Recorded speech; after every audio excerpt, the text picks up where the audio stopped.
ni pé ibi tẹ́ ẹ̀ ti mú owó tẹ́ ẹ̀ fi ń ra dátà tẹ́ ẹ̀ fi ń wò wá àgbà náà ò ní wọbẹ̀ o láṣẹ Èdùmàrè. Ẹ ṣé gan ni èmi náà tún ni mo kí í káàbọ̀ sórí ètò mi ní ọjọ́ tòní. Ètò tòní tó yàtọ̀ díẹ̀ torí mo ní àwọn information kan tí mo fẹ́ play fún wa lórí ọ̀rọ̀ Gumi àti ọ̀rọ̀ ìjọba Amẹ́ríkà. Ẹgbẹ́ tẹ́ bá gbàgbé àbí tẹ́ bá ti gbọ́, àwọn ìjọba Amẹ́ríkà ń gbé ìgbésẹ̀ kan lọ́wọ́lọ́wọ́ ní orílẹ̀-èdè Nàìjíríà tó jẹ́ wípé ara ń kan àwọn northerners, ara ń kan wọ́n, inú wọn ò dìdùn sí ìgbésẹ̀ tí àwọn Amẹ́ríkà ń gbé. Torí nígbà táwọn ń parí ńgbà kínní àná wípé àwọn pípì wọ́n fẹ́ sọ Nàìjíríà di Islamic country ni, ẹ̀yin kan sọ wípé irọ́ là ń pa, wípé gbogbo ọ̀rọ̀ tá à ń sọ kò sóòótọ́ ń bẹ̀. Wọ́n á fẹ́ kí ẹ fi ìdílé kan kí á jọ farabalẹ̀ gbọ́ ọ̀rọ̀ tí mo fẹ́ play fún wa yìí, ká gbọ́ dáadáa. Ẹ ti gbọ́ nǹkan tí àwọn ìjọba Amẹ́ríkà fẹ́ ṣe àti nǹkan tí Ṣèyí Gumi tóun náà fẹ́ ṣe, àti wípé òun sọ fún àwọn ìjọba Amẹ́ríkà wípé wọn ò ní àṣẹ lórí Sharia law. Kí ló kan Nàìjíríà pẹ̀lú Sharia law? Kí ló kàn wá? Gbogbo la mọ̀ pé Nàìjíríà is a secular state. Oníkálùkù ló ní right fún ẹ̀sìn tó bá wù ú. Àwa lè lajú wa sílẹ̀ tí kàlùbọ̀ kò wọ̀ táwọn kan wá sọ wípé ẹ̀sìn tàwọn làwọn fẹ́ impose lé gbogbo Nàìjíríà lórí. Kò yẹ kó rí bẹ́ẹ̀. Ó tún ṣẹlẹ̀ ní northern part of Nigeria tí wọ́n ń pa àwọn Christianity, tí wọ́n ń pa wọ́n tí ò sẹ́ni tí ó gbìjà wọn. Ara pípa tó ń pa àwọn Christianity tí wọ́n ń pa yìí náà òun ló fà á tí Donald Trump tó fi intervene. Nígbà tó wá ní intervene ní ìsìn, ara wa ń kan wọ́n. Ẹ má jẹ́ kí n sọ̀rọ̀ jù, mo fẹ́ kí a jọ farabalẹ̀ kí a jọ gbọ́ nǹkan tí mo fẹ́ pè é. Ṣé ẹ ti gbọ́? Lẹ́ẹ̀kan sí ẹ̀yin olùfẹ́ mi, mo kí yín o, ẹ kú àdótì wa, kò ní jọ sú wa ni, bẹ́ẹ̀ ni kò ní jọ rẹ̀ wá ni láṣẹ Èdùmàrè. Ẹ sì mọ́ gbàgbé, ẹ bá wa pín fídíò yìí kó lọ dáadáa, ẹ bá wa pín kó lọ dáadáa. Ṣé ẹ ti gbọ́? Orí kan ní Ìbíyẹmí TV show, òun náà lẹ wà yìí. Ṣé ẹ ti gbọ́? Ẹ ṣé gan ni. Ẹ jẹ́ kí a máa bá a lọ. Àwọ̀ bá lọ, áyì lórí ẹ̀ ní àní bá lọ, ká bá kú o. Tóun lẹni tó bá lọ ló ń bá kú. Títa wo ò ní rí bẹ́ẹ̀ o. Tí gbogbo ẹ̀ olùfẹ́ mi ò ní rí bẹ́ẹ̀ o. Láṣẹ Èdùmàrè.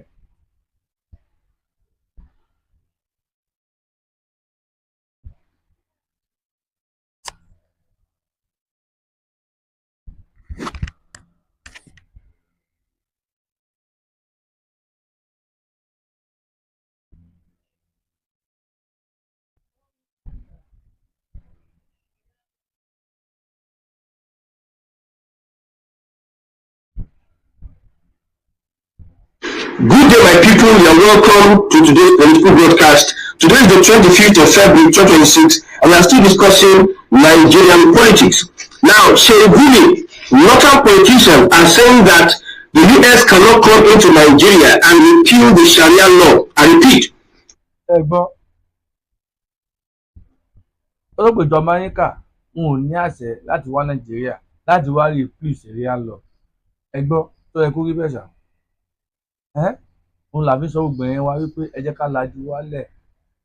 Nàìjíríà bó ṣe wà yẹn, bí Nàìjíríà ṣe wà yẹn, tí ìjọba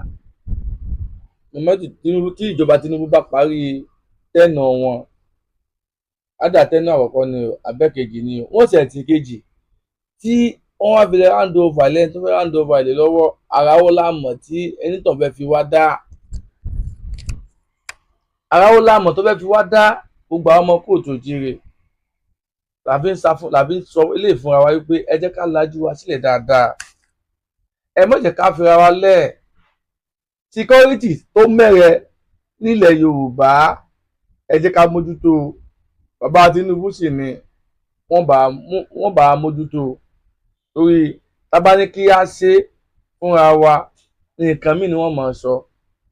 Bàbá wa Sunday Adéníyì Adéyẹmọ, ẹ̀yin náà wo ipa tí wọ́n kó lórí bí wọ́n ṣe ń pa wá, ló ṣe ń jí wa gbé. àbábọ̀ ẹ̀kọ́ ẹ wo nǹkan táwọn ìjọba Nàìjíríà fojú wọn rí, ẹ wo nǹkan táwọn ìjọba Nàìjíríà fojú wọn rí, àgàgà ìjọba Muhammadu Buhari ẹ wo nǹkan tó fojú wọn rí, bẹ́ẹ̀ sì ni kò sí nǹkan táwọn èèyàn wọn sọ tán, ìjọba ò tí ì bájà lóòótọ́ àpò ìjọba ò tí ì bájà tó wá dá ìjọba tí ẹ ló pé kò sí àlè bájà yìí, ìjọba tí ẹ sọ àwọn nǹkan tó pé àlè bájà yìí tó wá dá kí ìjọba náà kó tún mọ wà níran káwọn tí ó yẹ pé wọn ò sínú ìjọba kó sì mọ wọlé wá kó sì mọ pàwáǹpà fúnpa káwá fọwọ́ lẹ́rán ìjẹ́ ó dáa bí ẹ̀yìn yẹn wà. Ẹ jẹ́ ká sòótọ́ fúnra wa, ẹ má yẹ ká parọ́ fúnra wa, ẹ jẹ́ ká sòdodo ọ̀rọ̀ bó ti lè wò kókòrò tó, ẹ jẹ́ ká sọ ọ́, ẹ jẹ́ ká sọ ọ́, ẹ jẹ́ kí n play kíní fún wa ẹ̀gbọ́n ẹ má bá wa ká lọ yẹn wa.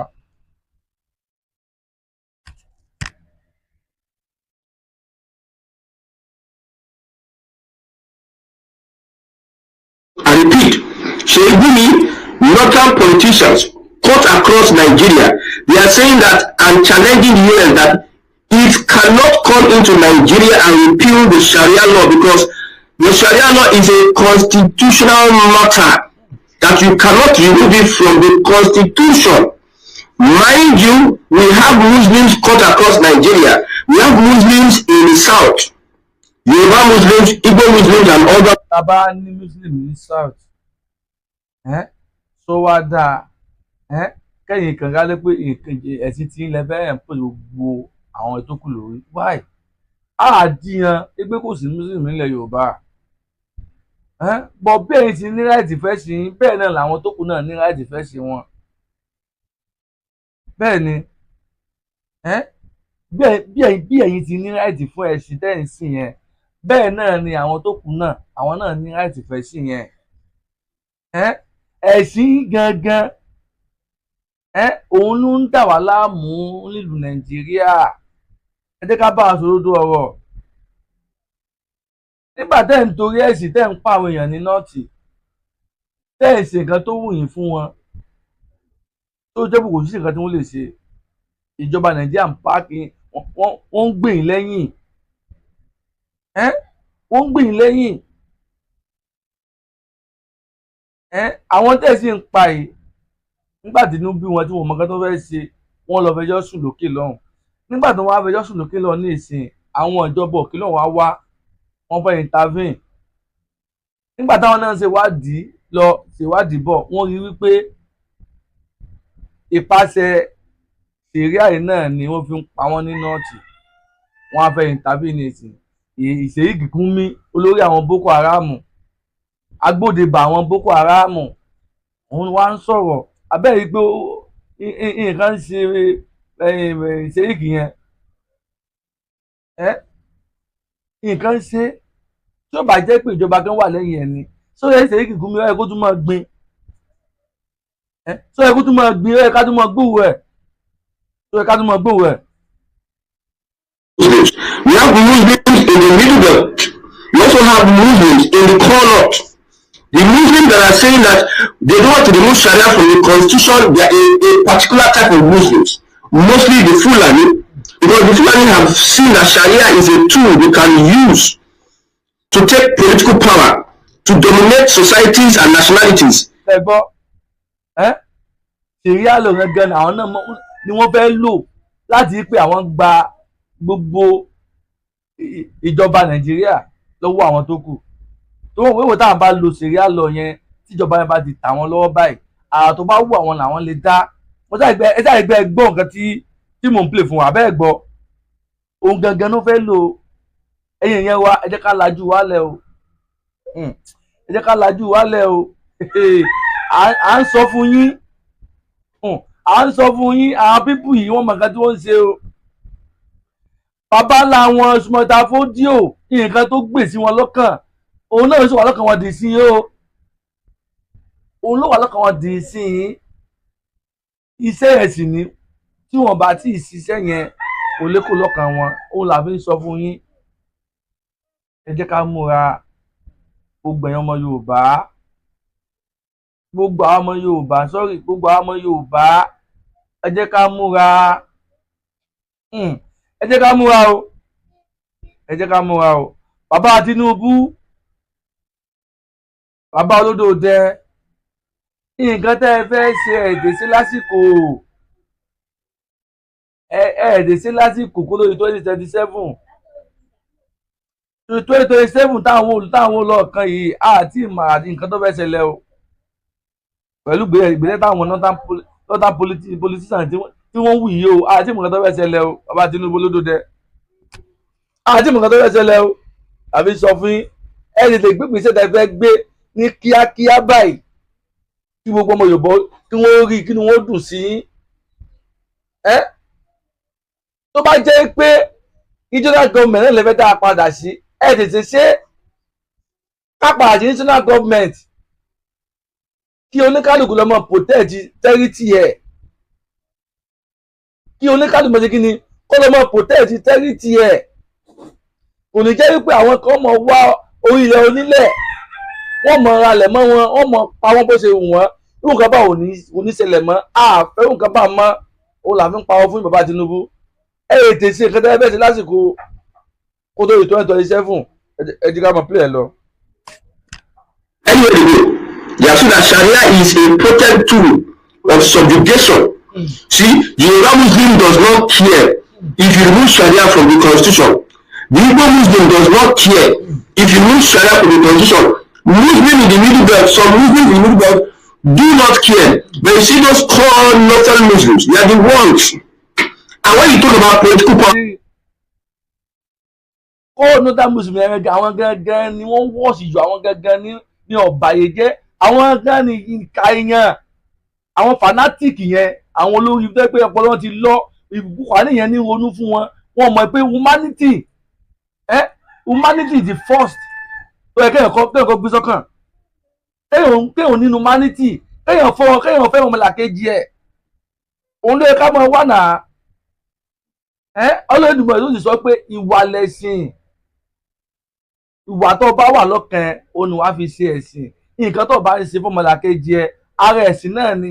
Ẹ wá wò àwọn ọ̀nàdà mùsùlùmí tí lẹ́gùn ọ̀fẹ́ gbà yìí, wọ́n dà fẹ́ sọ Nàìjíríà di Islamic country, wọ́n fẹ́ sọ Nàìjíríà di tiwọn nìkan, àwọn gangan ní ń dá wàhálà ilẹ̀. na the core northern Muslims, na them dey grab political power in northern Nigeria. See, I told you that these politicians, northern politicians, I mentioned Shegumi, clerics, if I mentioned Shegumi, he's representing all the clerics in local Nigeria. Northern politicians representing all the Muslim politicians holding positions across the country. Mind you, irrespective of the political party, a Fulani northern politician is the same. Whether he's in Labour Party, or he's in Showore Party, or he's in the ADC, or with Bola Ahmed Tinubu, they are all the same. This matter of removing Sharia from the constitution, there's a possibility that it can happen. But like I told you, the kind of governance, democratic governance that Tinubu is using is what I support. Autocratic democracy. Something like removing the Sharia from the constitution, you can see how northern Nigeria will frustrate it. If you don't take away Sharia, you have not solved the issue of insecurity. And these people, they know. These politicians, they know that if Sharia is taken away, insecurity will be a thing of the past. Like, it will be easier for government in the long run to deal with. But Sharia is an ideology they use in, you go to mosque in northern Nigeria. Ẹ̀yin èèyàn wa tẹ́ ẹ̀ dá ń gbọ́, tẹ́ ẹ̀ ń gbọ́ ṣá, ara àdìtáwé sọ pé àwọn ọ̀fẹ́ ṣẹ̀ríà ilẹ̀ Yorùbá lélẹ̀ ìgbà ẹ̀. Ẹ̀yin mọ̀ yá wa nínú Islam,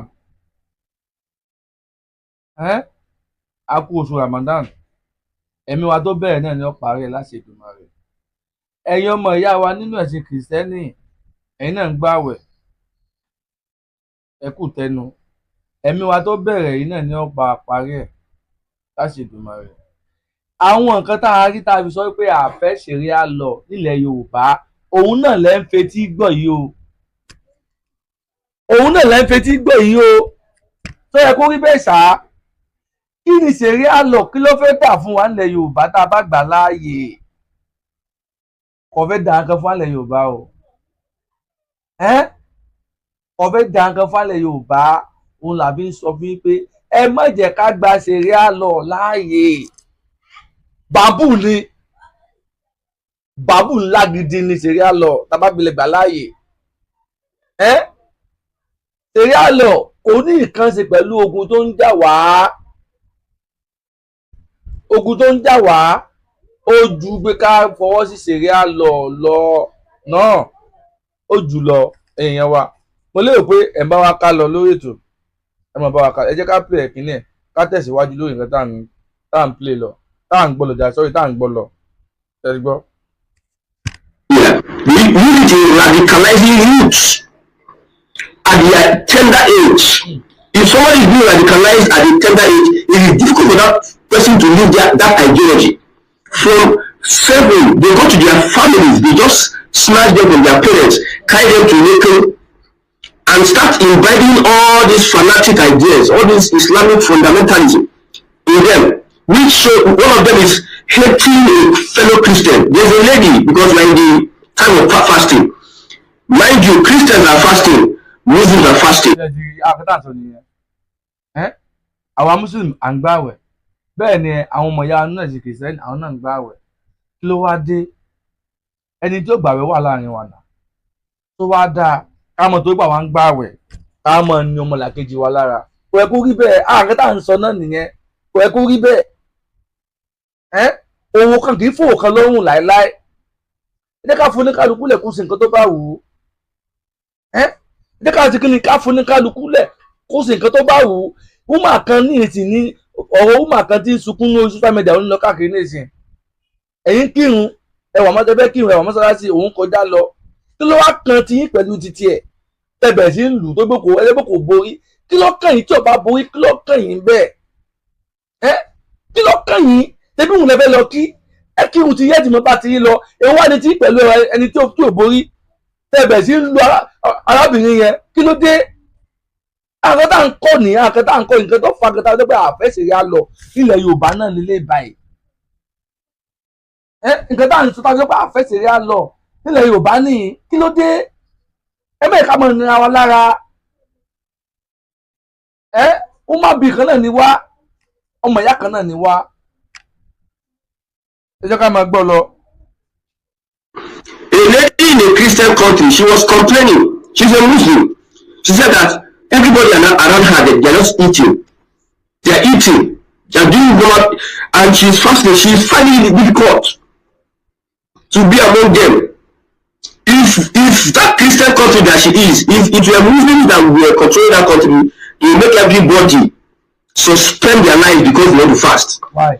It tells that an average Muslim fanatic cannot live with human beings. Anywhere they find themselves, they don't. Average fanatic Muslim. Ẹ gbọ́, average fanatic ẹni tó gbẹ́sìn lórí tó gbé ẹ̀sìn ní ronú fún kò lè dá lóhùn fún rẹ̀. Ó gbé ẹ̀sìn yẹn lórí kò lè dá lóhùn kò mọ̀ pé ó yẹ kéèyàn dá lóhùn kéèyàn dá ronú ó dájú pé kéèyàn gbé ẹ̀sìn lórí lọ. Ṣé ẹ gbọ́? Themselves on others. You left your Muslim country or your northern Nigeria. You went to a Christian country because you are fasting. Everybody suspend their life because you are fasting. You can see there, Christians are also fasting. Christians will not tell you. Look at Kano. Look at some northern states. Look at the laws they are doing. They are arresting people, not Muslims, arresting people for eating in public. Christians will do their fasting. They don't disturb anybody. They don't complain. Some people, in the land, you see, father is Muslim, mother is Christian. Children are Christian, some are Christians, some are Muslim.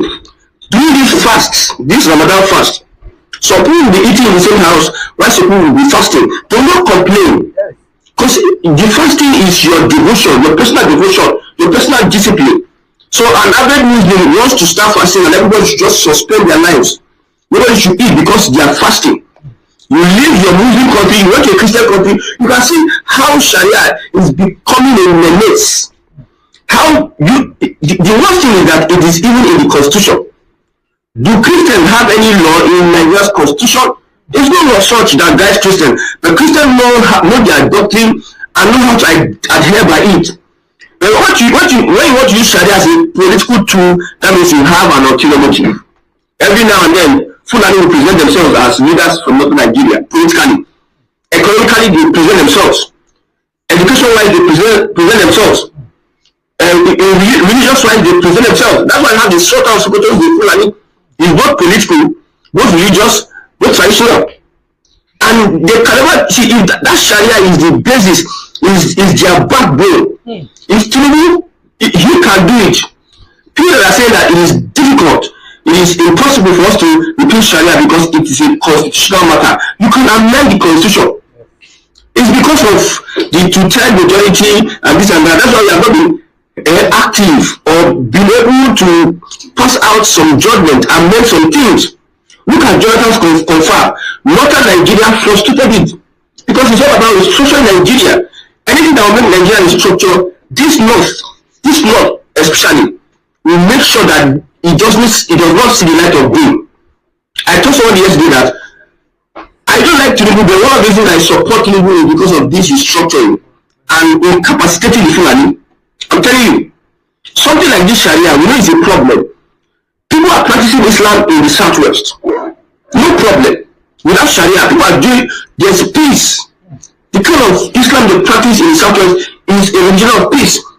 The kind of Islam they practice in Connaught is a religion of war.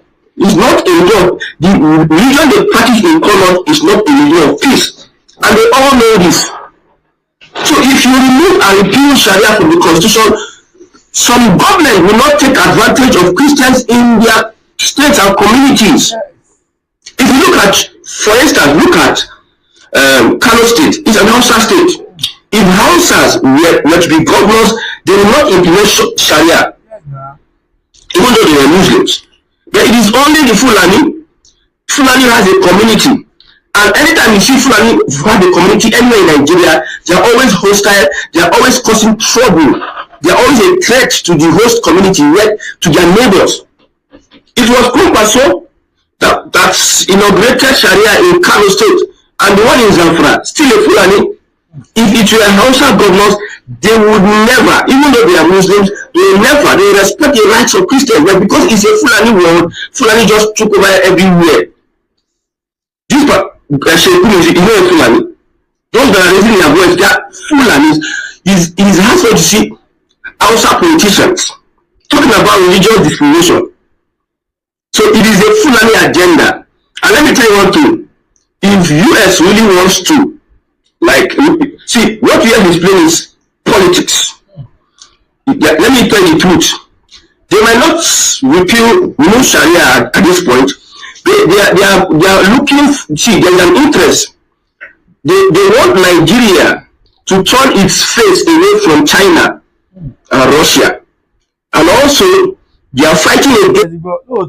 Gbogbo Amẹ́ríkà náà ń ṣe wọ́n ń ṣe pẹ̀lú interest àwọn náà ni ebè náà ni wọ́n fẹ́ràn Nàìjíríà tó mẹ́ẹ̀ká tanra wa òdodo ọ̀rọ̀ ni o nǹkan tákùnrin sọ yìí kọ̀ǹfàmù ni àwọn náà ń ṣe torí interest àwọn náà ni wọ́n fẹ́ kí Nàìjíríà kó sí ojúkò lára àwọn China ni o gẹ́gẹ́ bó ti sọ mo lè pẹ́ gbogbo aláfẹ́ tí gbọ́ ọ̀rọ̀ tó sọ yìí bó ti wà gangan nìyẹn àmọ́ nǹkan tó ń fa wàhálà gangan afẹ́kún bá wa yanjú ẹ̀ àwọ̀ ọ̀fẹ́ tó mọ̀ pàrọ̀ yẹn wá Nàìjíríà mọ́ àgálẹ̀ Yorùbá àfẹ́ ìpànìyàn ti pọ̀ jù kí ló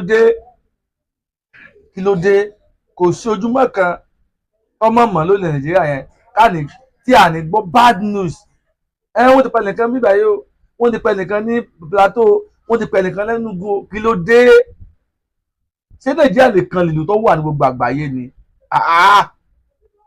kí ló dé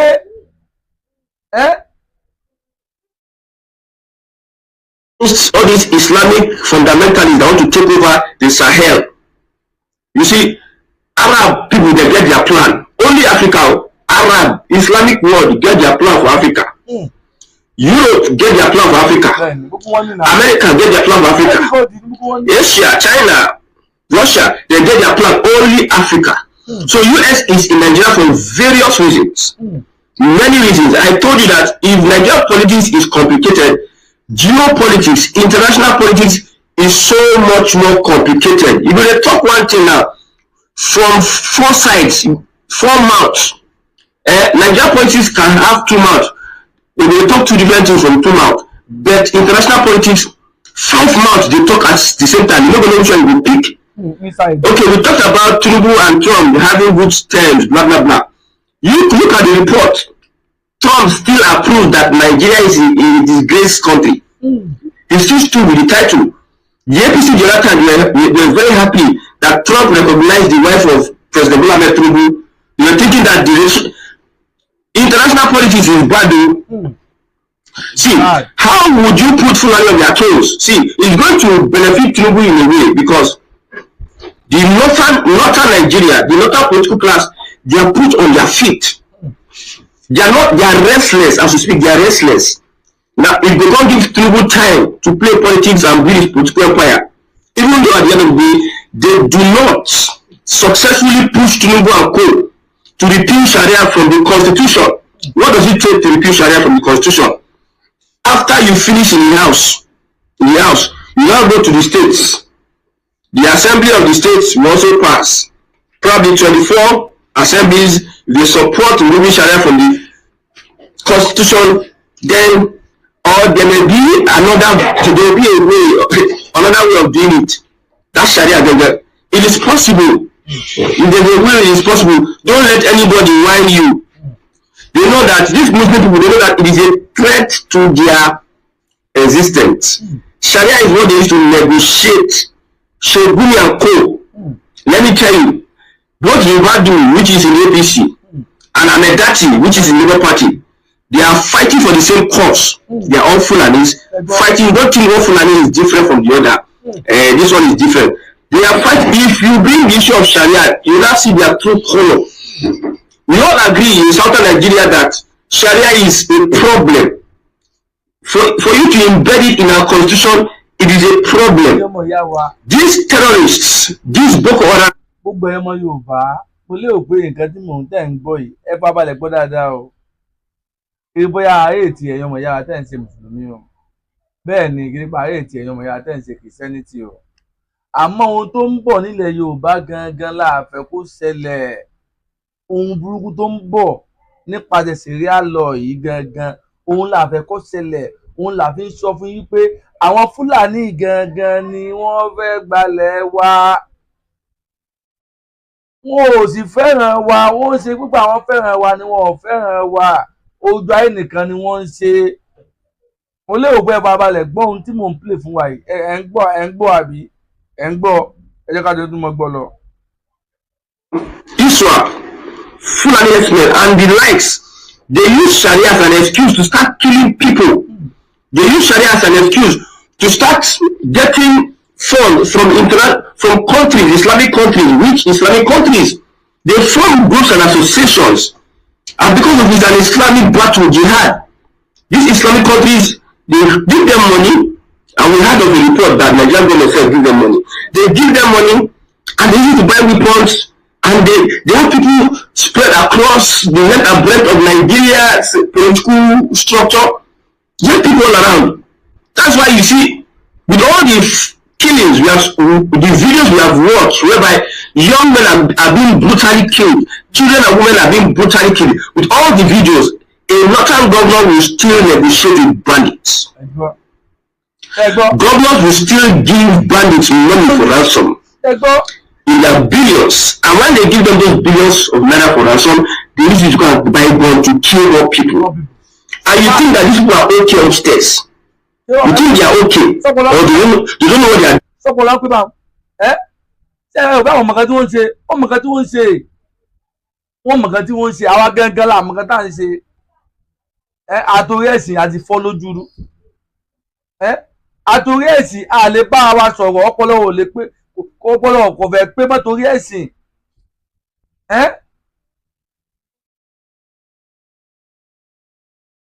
It is deliberate. You know, they believe they are winning inch by inch. Look at what happened in that Kayama community in Kwara State. Now they went there, they put fear in the minds of the people. They killed a lot of persons. Even if the Nigerian government send all the battalion, we build a barrack in that Kaima village, they have left a scar in the heart of those people they carried out that operation on. If they hear that they are coming, even though the Nigerian government, police, army, JTF, JSS, they are all there, their heart will skip. They have left an impression in the minds of the people. Fear is a great tormentor. They left that fear in them. So whether the Nigerian government is there or not, they would want to accept Sharia for their safety. Because these people, they have proved over and over again that the Nigerian government cannot protect you. Even, I don't know, Tinubu has failed when it comes to insecurity. The attacks we had under Jonathan cannot be compared to the attacks, the killings we have. Bàbá Tinubu, ọmọ olódò dẹ, ó gba ọmọ Yorùbá pátápátá. Ohun tá a fẹ́ lọ́dọ̀ yín ni wípé ẹ dì bá àpúvù security fún bàbá Májàsọ́lá Ìgbòho Òòṣà. Fún lè dì bá wa ṣèkíọ̀ ilẹ̀ Yorùbá fún wa. Ẹ̀mí tiwa, ẹ̀mí àwọn èèyàn tiwa, ó jọ àwa lójú. Tí ó bá jọ àwọn Fúlàní lójú ní nọ́ọ̀tì lọ́hùn kọ̀ọ̀kan wá. Ẹ̀mí ti àwọn èèyàn tiwa o ní South West nígbà yìí o, ó jọ wá lójú. Ẹni tá a ti mọ̀ pé ó lè ṣe, ó lè gbìjà wa lọ́wọ́ àwọn Fúlàní yìí tó kò ẹsẹ̀ máa ń ṣe jagunjagun ni, kì í ṣe janujanu. Ẹni tí a tó fi iṣẹ́ ogun rán ni Májàsọ́lá Àdìsá ọmọ Aládìkún, òun ló lè ṣe, òun la fọwọ́ sí. Ohun tẹ́ bá wa gbé kinní yìí fún, ẹ bá wa gbé fún. Ẹ má gbé fún janujanu o. A fẹ́ kẹ́ ẹ gbé fún janujanu. Torí nígbà tí wọ́n ń pa wá lọ́tún, tí wọ́n ń pa wá lósì, janujanu ìwà ń bẹ, kò rí nǹkan ṣe sí o. Kò rí nǹkan ṣe sí. Bó ṣe ń pa wá tó, kò bọ́ sínú igbó, ó bọ́ wa láwọn Fúlàní yìí. Ó di ọ̀rọ̀ ní kàn sọ, ní kàn sọ̀rọ̀ lásán ni, ní kàn communicate lásán ni. Àmọ́ ẹni tá a rí pé ó dúró tán fún wa, kò dóde nǹkan kan, kò dóde ẹnìkan kan tó fi wọnú igbó lọ. Òun náà ni Májàsọ́lá Àdìsá ọmọ Aládìkún. Bàbá olódò dẹ, ẹni táwa fẹ́ nìyẹn o. Ẹni táwa fún gbọmọ Yorùbá fọwọ́ sí pé kẹ́ bá gbé security fún, òun ní Ìgbòho Òòṣà. Ààrẹ Oòduà. Ohun tá a fẹ́, ẹni tá a fẹ́ nìyẹn o. Bàbá wa olódò dẹ, a dúpẹ́ lọ́wọ́ yín fún tútù sílẹ̀ tẹ́ bá tú wọn sílẹ̀. A dúpẹ́, a mọ̀ dúpẹ́ tí láéláé ni. Torí a mọ̀ pé kì í ṣe ẹ̀yin ni ẹ lé wọn kò nílùú. Muhammadu Buhari ló lé wọn kò nílùú. Kì í ṣe ẹ̀yin lẹ́yìn tí wọ́n lọ pa wọ́n, tí wọ́n lọ ká wọn mọ́lé. Kì í ṣe ẹ̀yin. Muhammadu Buhari ló gbégbèsè yẹn. Àmọ́ ẹ̀yin lẹ́yìn kí wọ́n dá wọn padà, wípé kí wọ́n padà wálé. Òun ló wà dàbí ń dúpẹ́ fún yín. Ẹ sọ pé ọmọ ọkọ Yorùbá ni yín. Àwọn náà sì ní gbàgbé nǹkan tẹ́ ẹ ṣe. Títí láéláé la máa dúpẹ́ fún yín bàbá wa Tinubu olódò dẹ. Àmọ́ àwa ń bẹ̀ yín ni, à ń rọ̀ yín ni, ẹ tètè ṣe ohun tẹ́ ẹ fẹ́ ṣe lásìkò tí 2027 tó dé. Torí àwọn Fúlàní ni o. Àwọn Fúlàní wọ́n ń plan nǹkan tí ò da lẹ́yìn yín bàbá Tinubu. Torí àwọn ti lérò pé Nàìjíríà iṣẹ́ àwọn làwọn ní. Ohun tí ọba ti gbà làwọn mọ̀ àwọn ò fún. Àwọn fẹ́ kí nǹkan bá ò ṣẹlẹ̀, òun là fi ń pariwo. Security tó mẹ́rẹ̀ ní nọ́ọ̀tì àti gbogbo Nàìjíríà. Ó mẹ́rẹ̀ nílẹ̀ Yorùbá náà o. Àmọ́ a mọ̀ pé ẹ lè ṣe ni. Ẹni tá a lè fẹ́ kẹ́ ẹ bá a fún, òun náà ni Májàsọ́lá. A sì máa sọ lójoojúmọ́. Kẹ́ ẹ tó gbélé lọ́wọ́ láàmú pariwo ẹ̀ síta fún yín, láàmú rán yín létí. Gbígbẹ́ ẹni tó lè ṣe, ẹni táwa mọ̀, ẹni táwa gbójúlé, tá a mọ̀ pé ó lè gbà wálẹ̀ lọ́wọ́ àwọn Fúlàní, tá a mọ̀ pé àwọn Fúlàní ìbẹ̀rù tí èso ọ̀lẹ tí èso ọmọ ojó kí èsè janujanu ó tó pé jagunjagun ní Ìgbòho òòṣà ló lè ṣe o. Mọ́jàsọ́lá ọmọládékún ọmọládéládéládé mo ní Aláàfin ọ̀ládé adé aládékún la gbà fáláàfin ọmọládé ṣẹ́ṣẹ́ fún bẹ́ẹ̀ ni oríkì ẹ̀ nìyẹn. Àwọlé Oòduà àwọlé akọni Oòduà káfàtà ṣe ti gbọ́. Ètò náà kò ní jù báyìí lọ. Gbogbo ẹni tẹ́ darapọ̀ mọ́ wa tẹ́ bá wò ètò yìí akínyín, ojú tẹ́ fi ń wo ojú náà ní fọ́, bẹ́ẹ̀ ni etí tẹ́ fi ń gbọ́ wa etí náà mọ̀ ní di. Ọwọ́ tẹ́ bá wa pín ètò yìí tí ó lọ dáadáa ẹ̀ ní fọwọ́ náà gbọ́mọ sí i láṣẹ Èdùmàrè. Àwa lámọ̀ wá bẹ́ẹ̀ náà sì ni ẹ̀yin náà lámọ̀ díbá. Mo lérò pé ìwọ̀nba díẹ̀ tá a play fún wa ó yẹ kó ti yé wa, ó yẹ ká ti mọ ibi tí Nàìjíríà dó tí, ó yẹ ká ti mọ ipò táwọn nọ́tánà yìí tí wọ́n dó sí, ó yẹ ká ti mọ ìwà tó ń bẹ́ wò fún wa lórílẹ̀‐èdè Nàìjíríà yìí. Tó wá dáa ká lajú wa sílẹ̀ tí kálùbọ̀ kó wọ̀ bí, tó dáa ká lajú wa sílẹ̀ káwọn Fúlàní tó pa wá tán, tó dáa ká lajú wa sílẹ̀ káwọn Fúlàní kí wọ́n gbé ṣẹ̀ríà lọ kí wọ́n gbélé a lórí bí. Tí ẹ bá fẹ́ ẹ jẹ́ ká jọ pariwo ẹ̀ síta kí ká jẹ́ káwọn èèyàn mọ èrò ọkàn wa nípa ṣẹ̀ríà lọ yìí.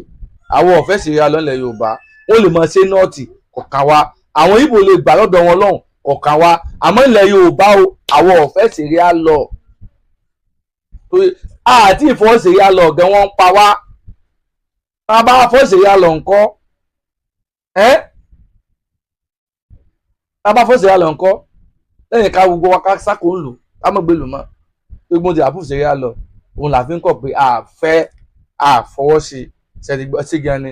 Gbogbo ẹlùfẹ́ mi tẹ́ ń bá mi ká lọ lórí ètò mi lórí BME TV show, mo bẹ̀ yín ni mo rọ̀ yín ni tí wọ́n bá sẹ́yìn lẹ́sẹ̀ kan ẹ fọwọ́nú ẹ fi dínú ẹ fi gbogbo ara ẹ bá mi wo prógámù mi ẹni tàbí tó máa ṣe tó fídíò ẹ mú bá mi wò ẹ sì mọ́gbà láti bá mi subscribe tó YouTube channel mi ẹ ìfẹ́ràn sí mi o, ẹ jẹ́ kí n rí bẹ́ẹ̀ tí nífẹ̀ẹ́ mi tó o, ẹ jẹ́ kí n rí lọ́dọ̀ yín o, ṣẹ̀dígbọ́ sí gan ni o, inú ní tọwọ́ yín o. Gbogbo tẹ̀ fi owó tẹ̀ fi ra dátà tẹ̀ fi gbogbo àwa tí à ń sọ̀rọ̀ tí àfẹ́kílẹ̀ Yorùbá ó bàjẹ́ tí àfẹ́kílẹ̀ Yorùbá ó parun tẹ̀ ń wo prógámù wa lẹ́yọkọ̀ọ̀kan ibi tẹ̀ ti wó náà ibẹ̀ ò ní dí o, ibẹ̀ ò ní dí o. Torí wọ́n sọ pé àbùdí ń tolókun àbùdí ń tọlọ́sà àgbo sàṣàrùn wà kì í gbẹ. Ilé yìí ò ní gbẹ sówó, bẹ́ẹ̀ ni ilé yìí ò ní gbẹ sọ́mọ. Ọmọ wẹrẹ nílé aládìí ẹ ti gbọ́ lágbára lọ́wọ́ Ọlọ́run á rí ọmọkùnrin níṣẹ́ o, á rí ọmọkùnrin níṣẹ́ o. Ọmọ ò ní wọ́n lọ́dẹ̀dẹ̀ wa o, bẹ́ẹ̀ sì ni owó ò ní wọ́n lọ́dẹ̀dẹ̀ wa. Á rí owó fi ṣeun rere, àràjé jẹ àràjé mu àràjé lò, gbogbo ohun tí wọ́n fi ajé ṣe ilé ayé pátá láàfin ajé ṣe àníwájé tí o lájẹ Èṣùmàrè ṣẹ̀dígbọ́ ẹ ṣé gan ni. Ó kọ lẹ́ẹ̀kan sí ó kọ́ tẹ́mi padà BME Ọláìtàn tí gbogbo yín mọ̀ sí BME TV show ló ń kí gbogbo wa o. Ẹ̀yin olùfẹ́ mi mo kí yín o, mo kí yín o, mo kí yín o, ẹ kú faradà ṣẹ̀dígbọ́ ẹ ṣé gan ni. Èmi náà ní mọ̀ wá pa yín bẹ́ẹ̀ sì ni láṣẹ Èdùmàrè ẹ̀yin náà ní mọ̀ wá dé bá ṣẹ̀dígbọ́ ó dìgbà kan náà. God bless you all.